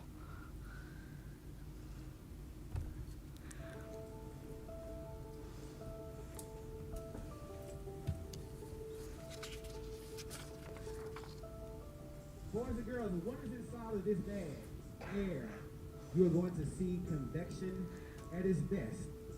Now that we are a STEAM school, using project-based learning as our primary instructional strategy, we see our students exceeding at the highest levels. They're interested in what's happening in the world. They're interested in their own learning and how they're going to apply that. So here at Charles Drew Charter School, we are a STEAM school with the emphasis on science, technology, engineering, the arts, and math. Our kids not only get the regular curriculum, but they also have classes like science lab with me, robotics, engineering, art, chorus, band. This is called I'm taking dance and orchestra right now. I like technology too. I like science, and I like to learn about how things work. Well, for us, project-based learning and STEAM can't really be separated. Instead of teaching these skills and these disciplines in isolation, we collaborate and work together. Our students are making connections between these disciplines. We know that the careers that are going to be available are in STEAM fields. We use project-based learning to help our students be successful in those careers. Project-based learning is not just creating a project. It is not teaching theme units. It's solving a problem. The project is a product that students create in order to solve a problem. It's a project that needs to have an audience and needs to have a lasting impact. So across the entire building, teams collaborate to plan project-based learning instruction. So ideally, what we're going to do is look at these essential elements. We focus on one project-based learning unit that integrates all of the subject areas each quarter. The teachers work together to look at their standards, look at what's relevant for our students, what's happening in the world, and design a driving question. I like it a lot because there's like one question, one big picture. I like big pictures, but I also like that you can like ask little questions within the big question. A big standard in 3rd grade is teaching about heat. We wanted to see if students could figure out a problem within their community that they could solve using heat.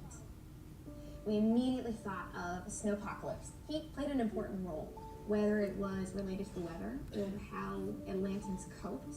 There was just coldness and snow and ice, and so heat plays a really good part to keep us warm.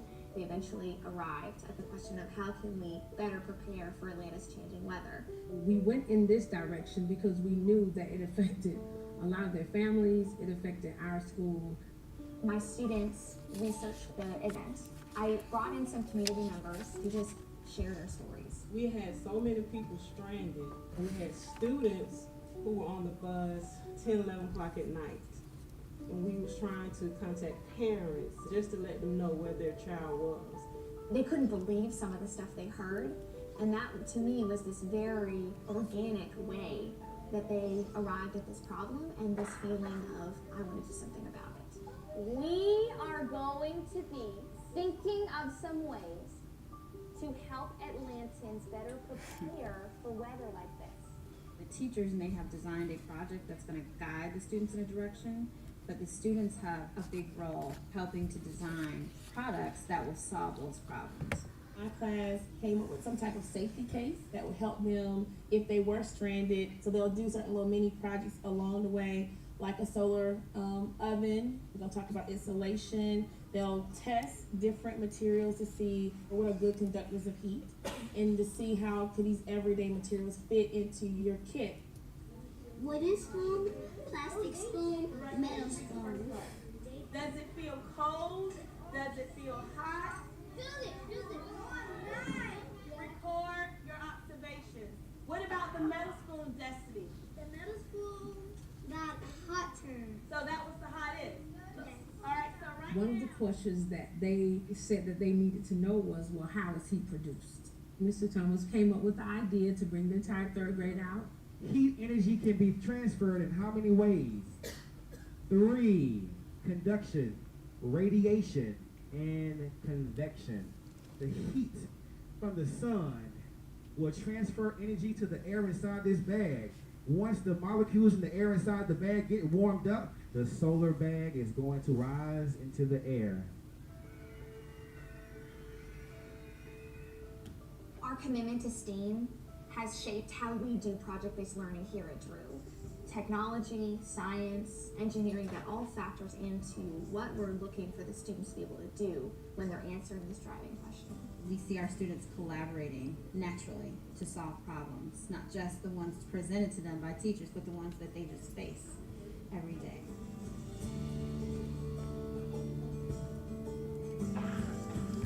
It's good.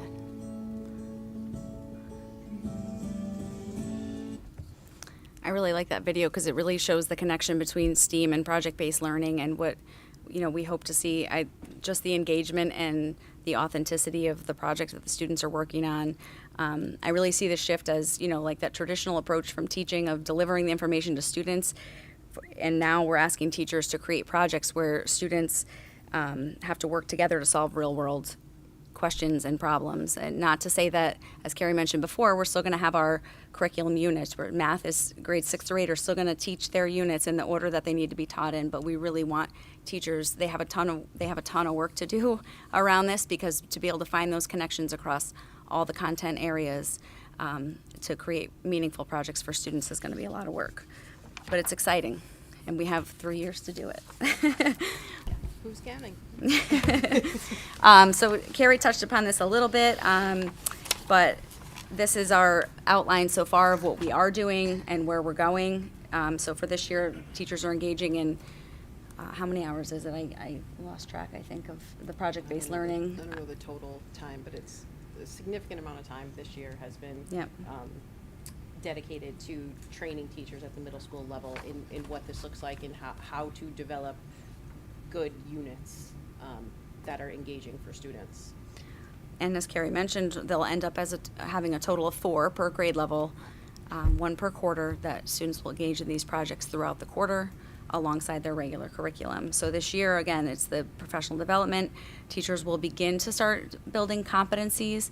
And how they do that is they're really going to be taking their standards, and a lot of times it's the practices, for example, the science and engineering practices, the mathematical practices, our 21st century skills, some of our content standards, and trying to find connections and the very important, the big picture things that we want students to be able to do by the end of a project, by the end of a unit. And teachers will create those competencies based on practices and standards for their grade levels. And then they'll develop rubrics, and students will be measured on those competencies at the end of a unit, alongside their regular math test or their assessment in science, their regular units. They're still going to have those. So that's for this year. Next year, we're hoping that teams can get through 2 interdisciplinary units throughout the year, and potentially pilot some of those units or pieces of those as they start to finish them. And then the following year would be developing 2 more units and piloting the developed units so that they can make adjustments, reflect, and make changes. So, and then by, our new school opening, that we would have implementation of 4 STEAM units across all the grade levels 6 through 8. That is our goal. We're happy to take any questions that you have regarding this process. When you see it up there like that, you realize it's not that much time. It's not. I think it will help students understand science by showing it this way, and having robotics here tonight. I think that was a perfect segue into this, because all the students talked about which piece of the project they had. And group projects, I think normally kids don't always love, especially if they're outside of school, but the fact that this would be incorporated into the school day, I think would help guide them in, being more successful in those projects, in my opinion. I'm just curious what other districts are already implementing this in the middle school. Talk to that. Sure. Not naming them, but in general, would this be? It's individual schools. There's lots of schools in the Fairfield County area that have gone full project-based STEAM.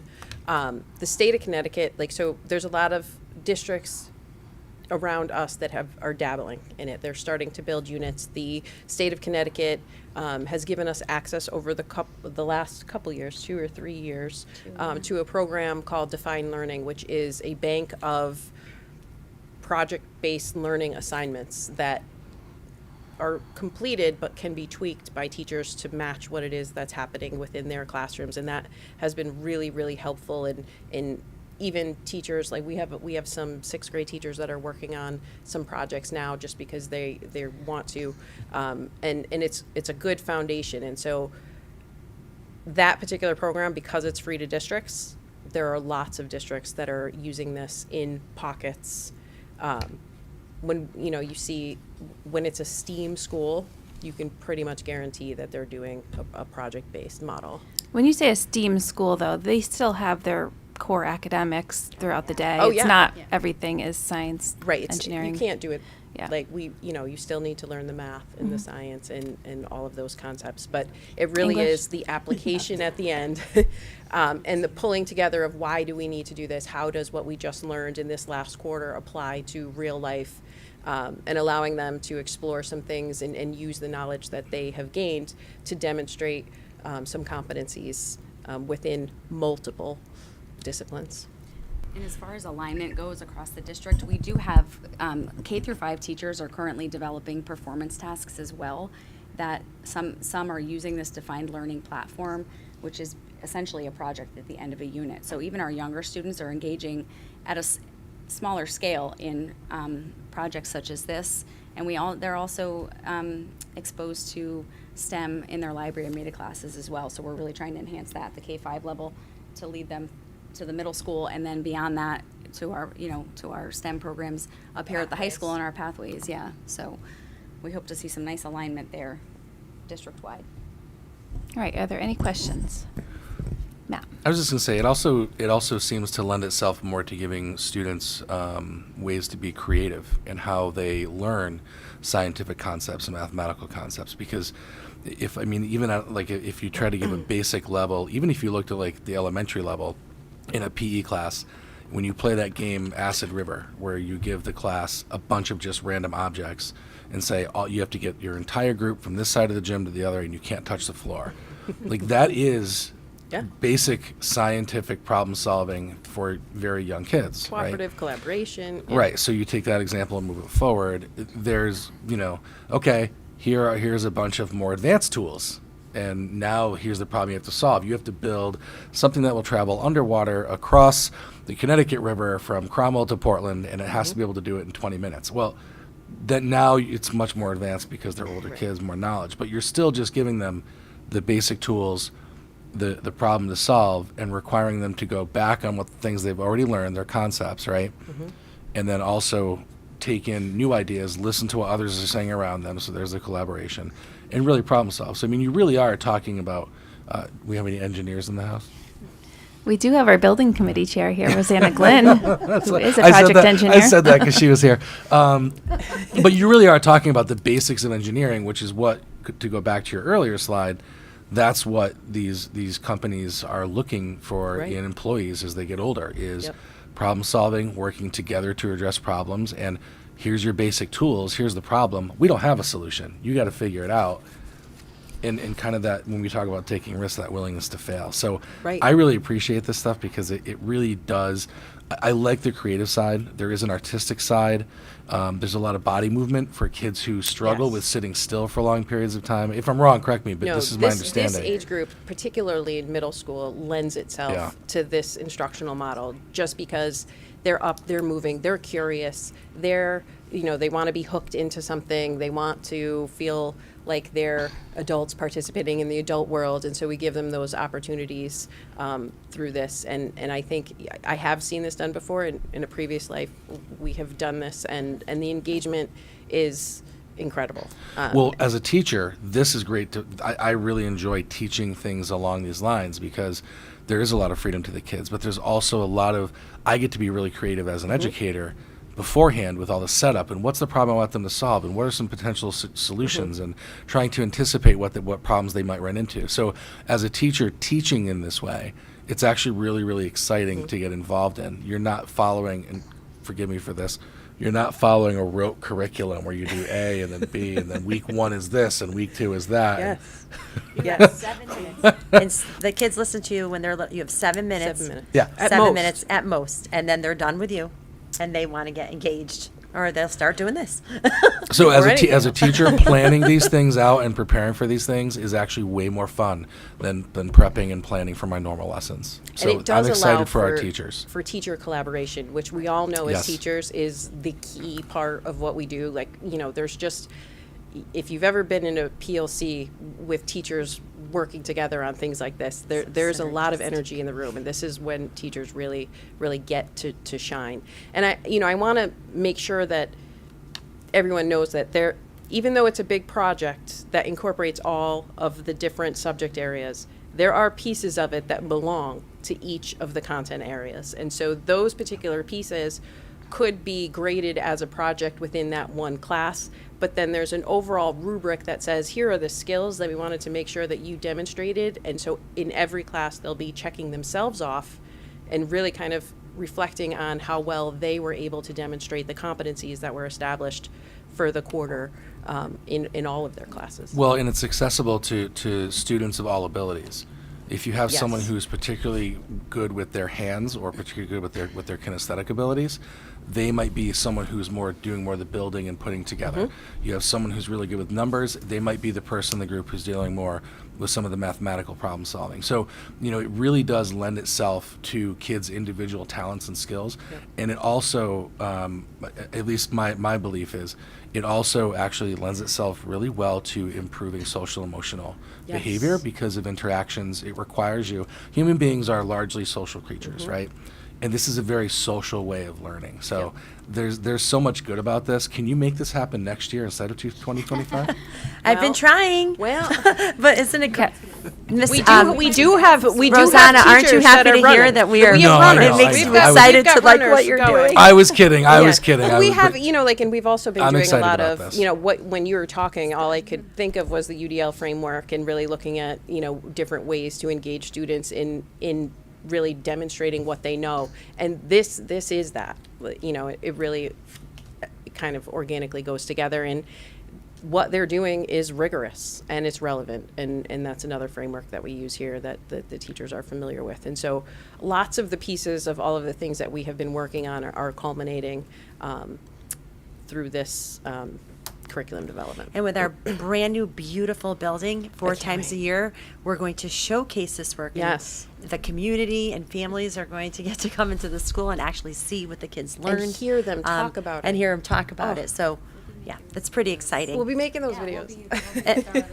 So all those late night meetings, Rosanna, it is worth every single one. Right? It is.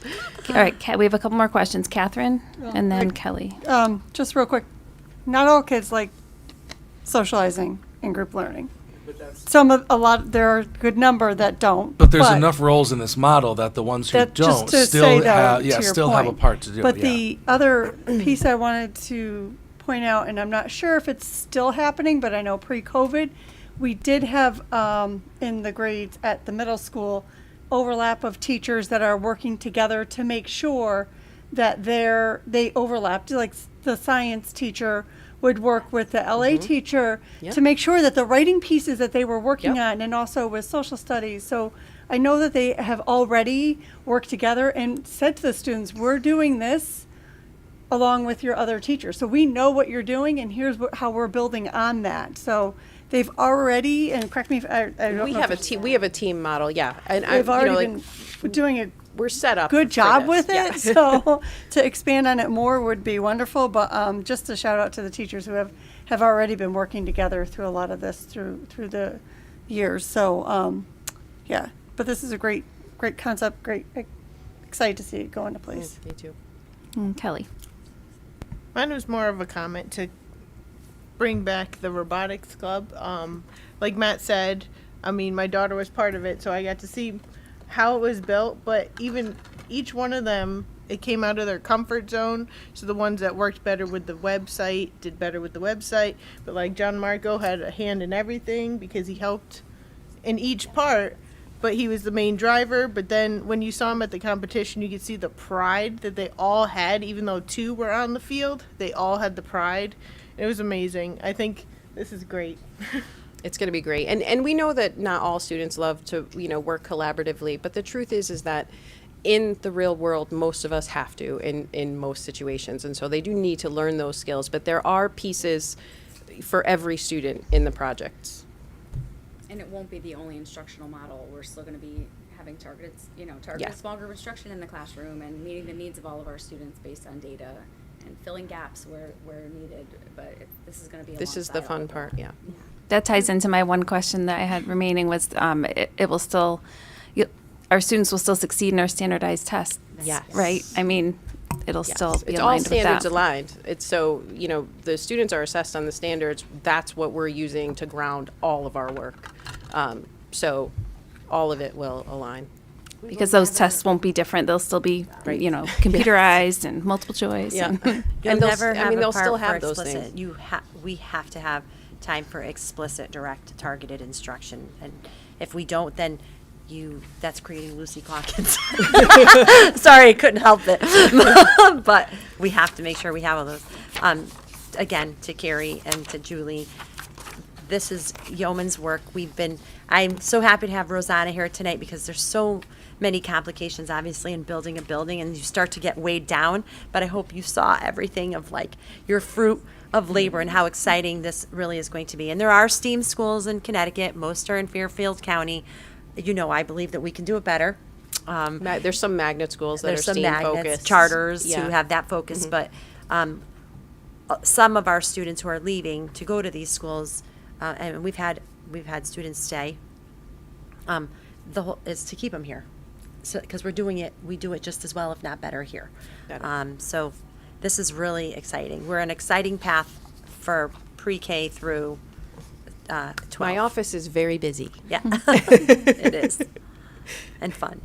Well, thank you for putting this together and explaining it to us. It's really helpful. Does anybody have any other questions? One thing I wanted to mention, to go back to your previous slideshow, we received in our packets the Connecticut's K-3 literacy. But I meant if you to mention that, and then I got lost in something else. So that came out as, true to the state as it could be, pretty much the week after we submitted our waiver. If we had this, that would have been helpful to us. But after I read it, because once you submit, and then now I'm reading this after the fact, I'm a nervous wreck that we missed something. We did not miss anything. And so despite the fact that we didn't have that in our hands, we really did. That is what grounded us. Everything that came out in that. They gave that as guidance for submitting a waiver, and they didn't give it to you until after the deadline. Wow. Well, What I was actually going to ask you, though, is do you want the presentation that you presented this evening to go out in the minutes? Because it wasn't in the packet. So if we could add that as a link. Lisa just forgot to link it. It wasn't linked to In the packet? Yeah, it's that's not because here. it was supposed to be done last week, and we had gotten it that morning. Okay. Or the last meeting, rather, and we had literally gotten it, so we didn't have time to get it into the packet. Not this, the one you showed. Oh, that's not in there? Yeah, it was No. supposed to be last week. It might be in. Maybe it's in last It was in week's? last- Oh, It might be okay. in last week's packet. And Okay. I probably. Yep. So we'll put it in the minutes for this one. For my Okay. yes. But Okay. All right. Thank you very much. Thank you. Moving on to our action items. Let's see. We have approval of minutes and motions from our March 14th special meeting. Is there a motion to approve those minutes? Motion. By Catherine. Is there a second? Lori, all in favor? Opposed? Abstentions? Motion carries. Minutes are approved. Item D, approval of minutes and motions from our March 14th regular meeting, reference D. Is there a motion? By Alan. Is there a second? Kelly Cloutier, I saw. All in favor? Opposed? Abstentions? Motion carries. Minutes are approved. Item E, approval of minutes and motions from our March 23rd special meeting, reference E in our packets. Is there a motion? And Kelly, second by Matt. All in favor? Opposed? I think you're an abstention. And Lori, are you an abstention? No. Okay. So just Jen is abstaining? Were you here for that? 23rd, yeah. Both of you? Is that the one that we did online? I've had written down Lori and Dipty, but it was Jen and Dipty. Okay. Yeah, it was Jen. She got it from Okay, so just Jen will abstain and the motion carries. Item F, stipend approval for the 2022-2023 year, and that's reference F in your packets. Any questions on that?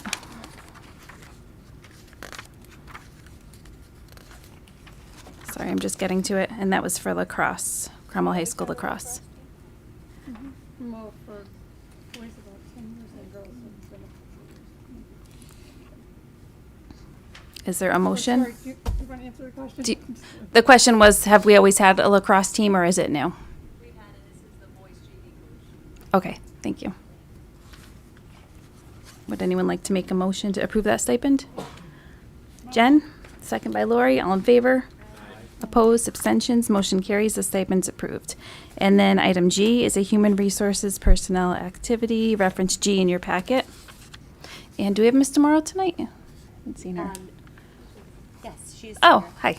I would like to just say something Sure. that's really sad. Oh. We're going to talk about it very quickly. Okay. So none of us cry. Miss Alessandra Corvo, after 14 years, is retiring from her position and moving on to work at Liberty Bank. It's a great situation for her, not for us. Carrie's going to cry. I went into her office today and she's like, don't even talk about it, because she's taking her stuff down. I said, it looks so sad in here. And she's like, don't even, I'm not talking about it. Alessandra, I can't thank you enough from me personally. You are the epitome of professionalism, and you care. You will go the extra mile and do whatever you need to do for our kids, for families.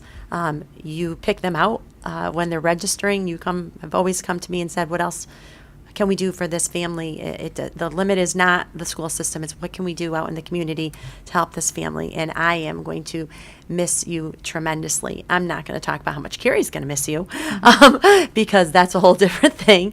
But I can't thank you enough, and I wish you the absolute best. Liberty Bank is so lucky to have you, and it's going to be sad. You better come visit us. Thank you, Dr. Macri. We wish you the best, and we're sorry to see you go. And thank you for telling us all of that, because we see you at our board meetings, but we don't know what you do day to day with the parents and the students. She's so, amazing. Yeah, we appreciate you, and best of luck. You know what she does? Anything we ask her. It's a beautiful thing. Her job description doesn't matter. She says whatever needs to get done for the kids. So she is going to be missed. It's a loss for our district. All right, so we have Michelle Demoro here. Does anyone have any questions, or did you want to go over anything now? I had a couple of questions, but I'll let anybody else go first. Nothing? Okay. I just had a question about the Woodside Intermediate School positions. I'm just curious in general. Are those hard to fill right now, or are you having a good pool of applicants for positions in those grades? What position are you inquiring about? The resignations for the elementary teacher at WIS, and then, two of them at WIS. So those resignations are for the end of the school year. So we have to, Right, you'll have to look over the summer, right? Yeah, we have to post. But is that a deficit at all, or? Well, it depends. I mean, it depends on our budget. If we have any positions that we might. That position. So we have there could possibly be a long-term sub in there at the moment. Or people may have just decided to resign. Oh, no, I wasn't asking why they resigned. I was just asking, is that an area that it's hard to find teachers? Oh, okay. Sorry if I said that wrong. Well, there's a teacher shortage in every area right now. So it's very difficult. I mean, we always say that we're stealing from one district to another district. But the best thing to do is to post as early as possible. So there are recruitment fairs to go to. We have so many subs. We have so many long-term subs right now that are great. As I see them shaking their head, yes. So We do. Yeah. We have a lot of long-term subs in places right now because we have a lot of leaves for this current year. But any of the positions that we have that are resigning or retiring at the end of the school year, we look at if we can fill them internally. Sometimes there are people that are going to get their degree in teaching, so we might have a long-term sub or a paraprofessional or a building sub that might already be working for us that, you know, they might be apply for the position. Okay, thank you. That's it. Any questions, Matt? Just, so do we know, are they leaving for other districts? Some are moving out of state, and I think right now you can pretty much pick where you want to go in the state of Connecticut and make what you want to make. It's very competitive. That's what I was getting at. Yeah, it's very competitive. Sometimes it's hard to compete. A lot of them are moving closer to home. I think COVID took a toll, and people want to, you know, they don't want to drive very far. One of those people that recently actually are resigning, they're actually leaving the country. They're going to teach abroad for a year. Oh, so that's going to be that experience. So there's all different reasons. I'm just looking at, you know, one of them has one of the people leaving started with us in August of 2021 and is leaving at the end of the school year. And that to me is usually a flag for going to another district that's going to pay them more. Yeah. Okay. I think actually that one is, I don't want to say too much, but yeah, it's very possible that might be the one going out of the country. Oh, okay. Yeah. Sometimes, you know, different experience, you want to try something different. So. I just, you know, for someone to stay a short time, yeah, I kind of wonder. And I guess generally, what's the plan if you don't find long-term subs? It looks like we are going to be needing quite a few of them. So we put either our building sub, each of the schools pretty much has 1 or 2 building subs. We place a building sub in temporarily when we can't find a long-term sub in that area. Also, sometimes we apply with the Connecticut State Department of Ed for a DSAP, which is a durational shortage area, or we can apply for a waiver for a long-term sub. That means they don't have their certification, but they are either involved in a college or university, and they have 12 credits in that area. So I have done that. And we do have people working in the district under those special permits that the state is actually allowing. And what's really great is the state actually has those permits going into effect for next school year or two, because there is a lot of shortage areas, and it's very hard to find teachers. All right, thank you. Any other questions? All right, thank you very much. Moving on to policies. First read, we have reference H in your packet, policy regarding retention of electronic records and information, Series 2000, administration policy from Shipman. Are there any questions on that one?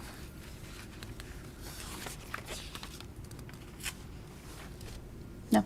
I just had a quick question. It looks like it went from, like, the original one said electronic and paper, and then the new one is all electronic. I didn't see any reference to paper.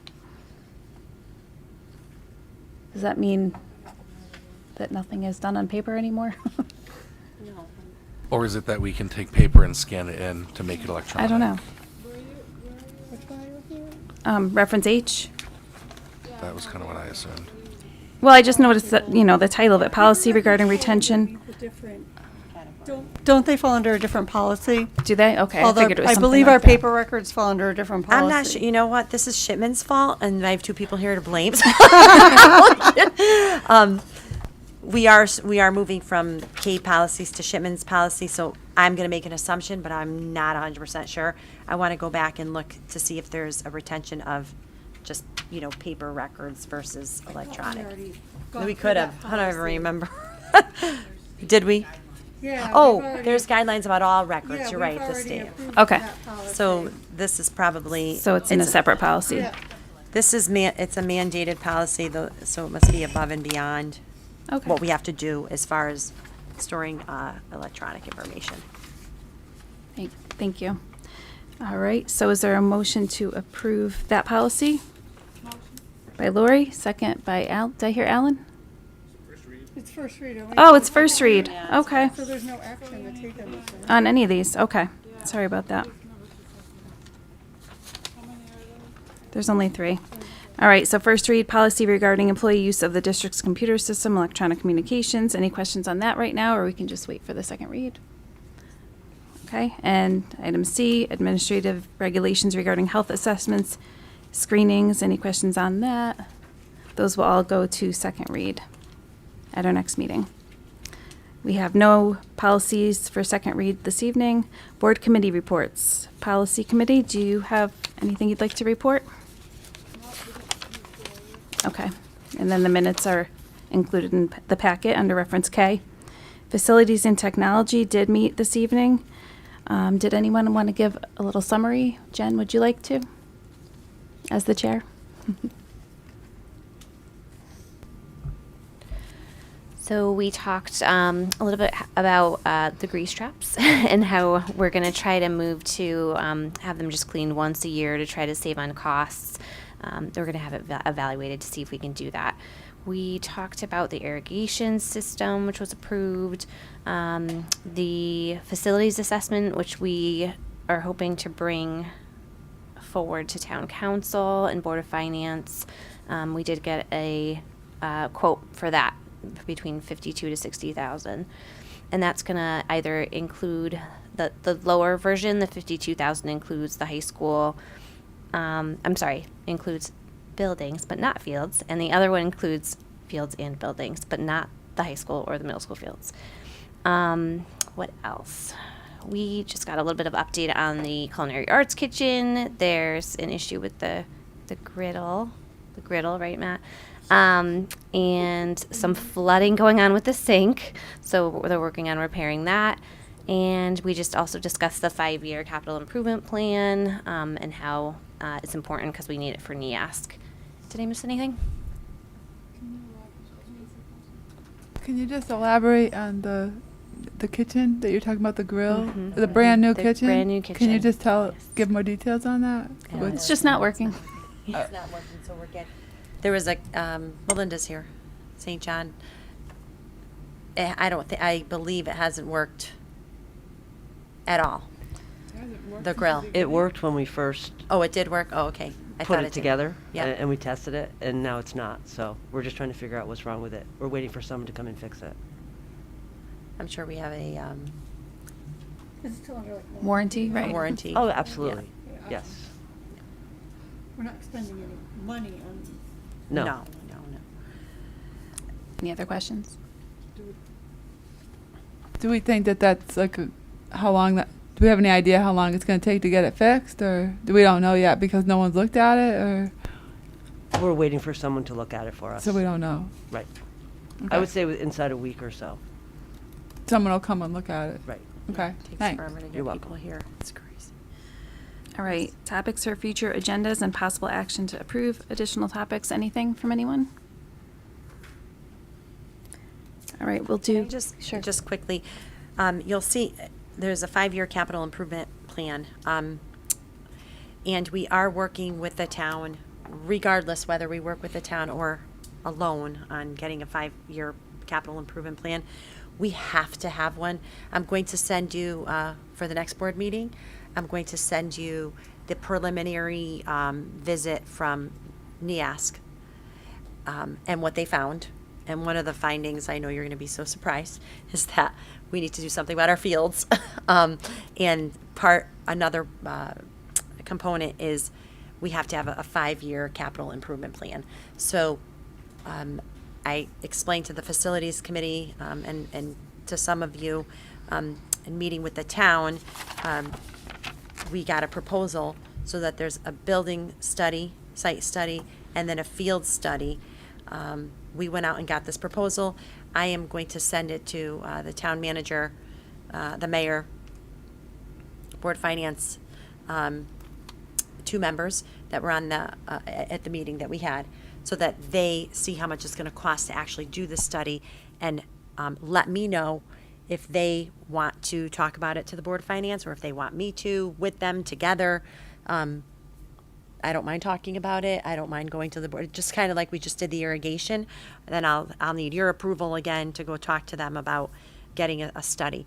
But we need to have a study done because we have to have this. We won't get accredited if we don't have a 5-year plan. So the NEASC is for the high school accreditation. So when you reference the fields, I'm assuming you're referencing the fields at the high school? That, believe it or not, we need a 5-year capital improvement plan for the entire district when we do high school accreditation. I need at least, I need a plan for the entire district. For every building, for the whole entire, the entire And district. did they just generally ask for a field improvement plan, or were there specific items outlined in it? They're not that specific yet, because this was the first, basically the first meeting that they came out and visited. So this one, they just identified general problems with the fields. Yeah, not really that specific after reading it. It's just general.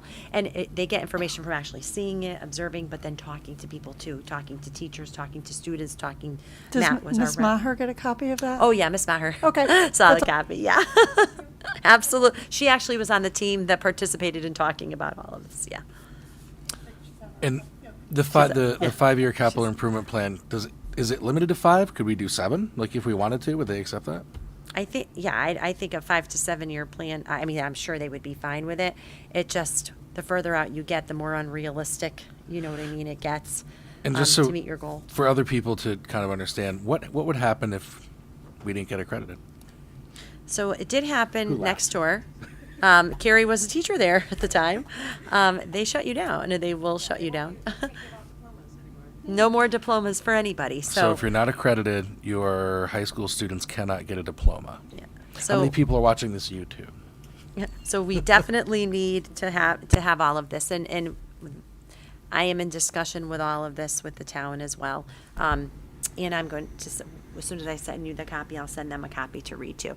I wanted Mr. Kuckel, we all needed to read it and digest it, and then meet with the teachers and have them digest it, and I'll send a copy to you, and then we're going to do, Mr. Kuckel's going to do a presentation for you for our at our May meeting, so you could see what they found. Isn't correct me if I'm wrong, I'm just thinking back to the questions they asked, which I won't repeat because I don't know if I can. But isn't there part of the accreditation process is they look at the functional relationship between the general town and the Board of Education and how all that works together? Yeah, there's a question And about so- Maybe we can shared add that services. to like a future agenda. We can explain the That would process. be a good Yeah, idea. and we the have next- 2 you're gonna executive get- sessions, so we put Yeah, probably make you're this going to long. get the whole report. Okay. And then you'll get a presentation about the report Sounds good. at the May meeting.